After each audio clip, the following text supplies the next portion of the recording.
حضرت بلال رضی اللہ تعالیٰ عنہ کے متعلق ایک واقعہ جو ہے مشہور ہے، تو قوالی میں بھی اس کا ذکر ہے کہ انہوں نے اذان نہیں دی تو فجر نہیں دی.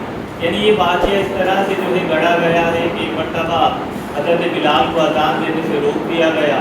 اب لوگ صبح کا انتظار کر رہے تھے اور صبح نہیں ہو رہی تھی، یہاں تک کہ حضرت بلال نے اذان دی تو صبح ہوئی. لیکن یہ واقعے کی کوئی اصل نہیں ہے، یعنی کوئی حدیث میں اس کا ذکر نہیں ملتا ہے. یہ لوگوں نے اپنے آپ سے جو ہے گڑھ لیا ہے، جھوٹا واقعہ ہے. اس واقعے کو آگے بیان نہیں کرنا چاہیے. اسی طرح لوگوں میں یہ بھی بات مشہور ہو گئی کہ حضرت بلال کی زبان میں لکنت تھی، یعنی آپ سے شین نہیں نکلتا تھا، سین نکلتا تھا. ایسا نہیں ہے، بلکہ حضرت بلال فصیح و بلیغ تھے. آپ زبان کے عربی زبان کے ماہر تھے. بلاغت آپ کا جو ہے ملکہ تھی اور آپ کو حاصل تھی. لہٰذا یہ بات بھی جو ہے غلط ہے کہ حضرت بلال کی زبان میں لکنت تھی. آپ فصیح و بلیغ عربی کہا کرتے تھے اور آپ شیریں زبان.